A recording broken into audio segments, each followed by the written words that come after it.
চ্যানেলের পর্দায় দর্শকদের স্বাগত। রয়েছি আমি মাহিপাল। দর্শকদের জন্য এই মুহূর্তে একটি বিশেষ সংবাদ। পঞ্চায়েত নির্বাচনকে সামনে রেখে কংগ্রেসের ভিত মজবুত করার জন্য 4 জন কংগ্রেস পদাধিকারীদের পদোন্নতি দেওয়া হয়েছে বলে জানালেন জেলা কংগ্রেস সভাপতি শামসুদ্দিন বরলেশকর জুলুফ। এই উপলক্ষে আজ হাইলাকান্দিতে আয়োজিত এক সাংবাদিক সম্মেলনে তিনি জানান যে সোমবার বেলা 2টার সময় জেলা কংগ্রেস ভবনে আয়োজিত এক সভায় আসন্ন পঞ্চায়েত নির্বাচনকে সামনে রেখে কংগ্রেসের ভিত মজবুত করার জন্য আসাম প্রদেশ কংগ্রেস কমিটির নির্দেশে হাইলাকান্দি জেলার 4 জন কংগ্রেস পদাধিকারীদের পদোন্নতি দেওয়া হয়েছে। জেলা কংগ্রেস সভাপতি শামসুদ্দিন বরলেশকর জানান যে পদোন্নতি প্রাপ্ত জেলা কংগ্রেস পদাধিকারীরা হলেন অ্যাডভোকেট নুরুল আমিন মজুমদার, তাকে হাইলাকান্দি ব্লক কংগ্রেসের সভাপতি পদ থেকে পদোন্নতি দিয়ে জেলা কংগ্রেসের সহ সভাপতি পদে নিযুক্তি দেওয়া হয়েছে। তার সঙ্গে তাকে হাইলাকান্দি ব্লক কংগ্রেসের প্রভারী হিসেবে অতিরিক্ত দায়িত্ব দেওয়া হয়েছে। শুভঙ্কর ভট্টাচার্যকে হাইলাকান্দি টাউন ব্লক কংগ্রেসের সহসভাপতি পদ থেকে জেলা কংগ্রেসের সহসভাপতি পদে পদোন্নতি দেওয়া হয়েছে। সঙ্গে হাইলাকান্দি টাউন ব্লক কংগ্রেসের প্রভারী হিসেবে অতিরিক্ত দায়িত্ব দেওয়া হয়েছে।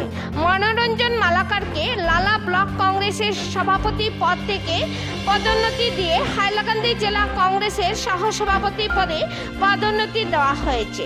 সঙ্গে লালা ব্লক কংগ্রেসের প্রভারী হিসেবে অতিরিক্ত দায়িত্ব দেওয়া হয়েছে। আয়ুষ্মান বিশ্বাসকে জেলা কংগ্রেসের কার্যকরী সদস্যের পদ থেকে সম্পাদকের পদে পদোন্নতি দেওয়া হয়েছে। সঙ্গে হাইলাকান্দি টাউন ব্লক কংগ্রেসের প্রভারীর দায়িত্ব দেওয়া হয়েছে। শামসুদ্দিন বরলেশকর জুলুফ আরও জানান যে এদিনই সভায় পদোন্নতিপ্রাপ্ত সকলের হাতে নিযুক্তিপত্র তুলে দেওয়া হয়।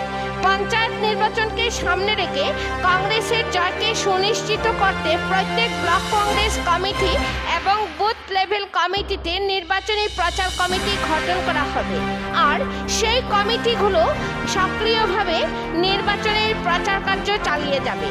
শামসুদ্দিন বরলেশকর জানান যে আগন্তুক পঞ্চায়েত নির্বাচনে হাইলাকান্দি জেলার 8টি জেলা পরিষদ আসনে ও 62টি জিপিতে এপি মেম্বার পদে কংগ্রেসের প্রার্থীদের বিজয় পতাকা উঠবে বলে তিনি 100% আশাবাদী রয়েছেন। হাইলাকান্দি থেকে সিপ্রিয়ান ডায়াসের রিপোর্ট। পরবর্তী খবর পেতে হাইলাকান্দি দর্পণ টিভি নিউজ চ্যানেলটিকে একটি লাইক ও ফলো করে পাশে থাকুন। ধন্যবাদ।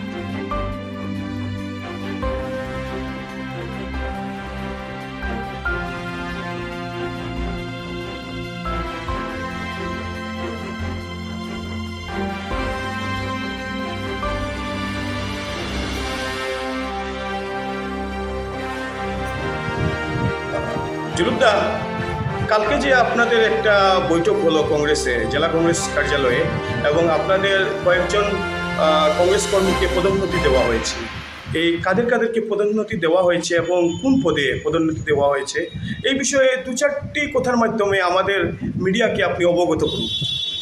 দেখুন, আমাদের অসম প্রদেশ কংগ্রেস কমিটির নির্দেশে এবং আমাদের আগন্তুক বিধানসভা নির্বাচনের প্রতি লক্ষ্য রেখে অল ইন্ডিয়া কংগ্রেস কমিটির উদ্যোগে আমরা আগামী বিধানসভা নির্বাচনে 26-এর আমাদের রণকৌশল ঠিক করতে, কংগ্রেসকে আরও অধিক শক্তিশালী করতে, আমরা জেলা কংগ্রেসকে আরও শক্তিশালী করতে আমরা 3 জন সহসভাপতি আমরা নিয়োগ করেছি।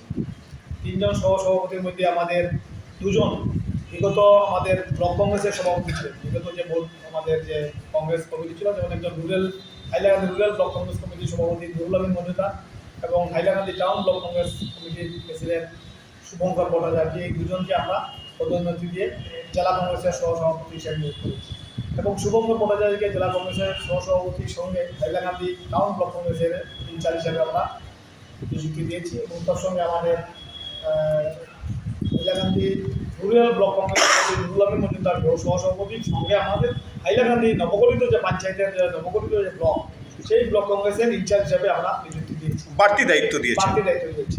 সেই সঙ্গে আমাদের অনেক পুরনো কর্মী আমাদের মনোরঞ্জন মালাকার, মানে বিপুল মালাকার, ওনাকে আমরাও জেলা কংগ্রেসের সহসভাপতি নিযুক্তি দিয়েছি। উনি আগে আমাদের জেলা কংগ্রেসের সাধারণ সম্পাদক ছিলেন।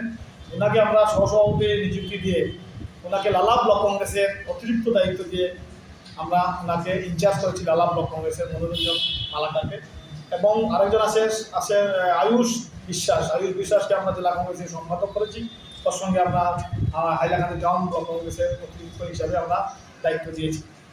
সেই হিসাবে আমরা আগন্তক বিধানসভা নির্বাচন এবং পঞ্চায়েত নির্বাচন দলকে আরও গণমুখী, আরও জনগণের পাশে নেওয়ার জন্য ব্লক ভিত্তিক প্রত্যেকটি ব্লকে আমরা একজন সহসভাপতি, একজন সাধারণ সম্পাদক, একজন সম্পাদক, একজন এপিসি মেম্বার, 4 জনকে আমরা অতিরিক্ত দায়িত্ব প্রত্যেক ব্লকে আমরা দিয়েছি। তাদের নিযুক্তিপত্র আমরা ইতিমধ্যেই আমরা এপিসিসির কাছে আমরা প্রেরণ করেছি। এপিসিসি থেকে আমরা অ্যাপ্রুভেল এসে গেছে এবং পর্যায়ক্রমে আমরা তাদেরকে প্রত্যেক ব্লকে আমরা অতিরিক্ত দায়িত্ব দিয়ে দলকে আরও অধিক শক্তিশালী করার যে চিন্তাধারা আমরা এপিসিসি থেকে আমরা পেয়েছি, সেই হিসাবে নির্দেশ আমরা মেনে নিয়েছি। তৎসঙ্গে আমরা অল ইন্ডিয়া কংগ্রেস কমিটি আমাদের ইনচার্জ জিতেন্দ্র সিংজি এবং ইন্দিরা সাথেজি, তাদেরও তত্ত্বাবধানে তারাও আমাদেরকে নির্দেশ দিয়েছেন যে আমরা প্রত্যেক ব্লকে যাতে জেলা কংগ্রেস থেকে ভাইস প্রেসিডেন্ট, জেনারেল সেক্রেটারি এবং এপিসি মেম্বার প্রত্যেক ব্লকে 4 জন করে আমরা যাতে দায়িত্ব বন্টন করে দিই, যাতে ব্লকের কাজ সুচারুরূপে হয়। ব্লক কংগ্রেস থেকে আমরা মণ্ডল কংগ্রেস থেকে আমরা বুথ লেভেল কংগ্রেস কমিটি পর্যন্ত আমরা এই কাজগুলো আমরা চলবে। সেই হিসাবে আমাদের এই নিযুক্তি গতকালকে আমরা দিয়েছি এবং আগামী দিন আমরা আরও কংগ্রেস পার্টিকে দলকে আরও শক্তিশালী করার বিভিন্ন উদ্যোগ যে পঞ্চায়েত নির্বাচন হবে, এটার জন্য আপনার কংগ্রেস দলের বিভিন্ন এলাকার থেকে জেলা পরিষদ, এপি মেম্বার, এই দুটো পদের মানে কতজন প্রার্থীরা আপনার কাছে মানে নমিনেশনের জন্য আবেদন করেছেন এখন পর্যন্ত? এখন পর্যন্ত প্রায় আমাদের জেলা পরিষদের 20 থেকে 25 জন, আমাদের 8টা জেলা পরিষদ সমষ্টির মধ্যে প্রায় 24 থেকে 25 জন দিয়েছেন। প্রত্যেকটি সমষ্টিতে 3 জন 4 জন করে আমাদের দলীয় প্রার্থী হওয়ার জন্য আগ্রহী হয়ে আমাদের মনোনয়ন চেয়েছেন পার্টি। এবং আঞ্চলিক পঞ্চায়েতে প্রায় 100-র অধিক এখন পর্যন্ত মনোনয়নপত্র দাখিল হয়েছে, যার মধ্যে প্রত্যেকটি ব্লকে মণ্ডল এপিতে 2 জন 4 জন 5 জন সর্বোচ্চ 5 জন 6 জন পর্যন্ত আছে। সেটা আমরা আগামী দিন সেই এপির ব্যাপারে আমরা ব্লক কংগ্রেসে আমরা সেটা পাঠিয়ে দেবো। ব্লক কংগ্রেস সেটা একটা প্যানেল দিয়ে দেবে, সেই প্যানেলটা আমরা এপিসিসির কাছে দিয়ে দেবো এবং জেলা পরিষদ যেটা সেটা তো এপিসিসির কাছে আমরা দিয়ে দেবো। আমি জেলা সভাপতি হিসাবে অতিরিক্ত কোনো দায়িত্ব না নিই, এবারে যাতে এই জেলা পরিষদ এবং এটি সুষ্ঠু সুন্দরভাবে যাতে হয়। বিগত দিনে আমাদের জেলা কংগ্রেসের উপর অনেক অভিযোগ উঠছে।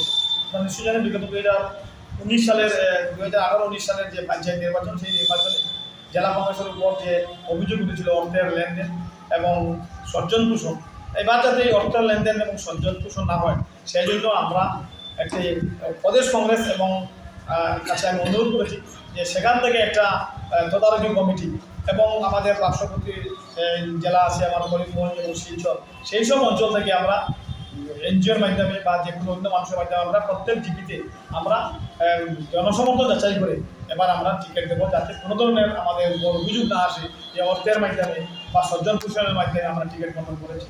সেই অভিযোগ যাতে না ওঠে তার জন্য আমরা এবার স্বচ্ছতার সঙ্গে এবং প্রদেশ কংগ্রেস এবং অন্যান্য কিছু সংগঠনের সঙ্গে আমরা জড়িত হই, কিছু এনজিওর মাধ্যমে, কিছু এপিসির মাধ্যমে আমরা সেটা পর্যালোচনা করে তারপরে আমরা টিকিট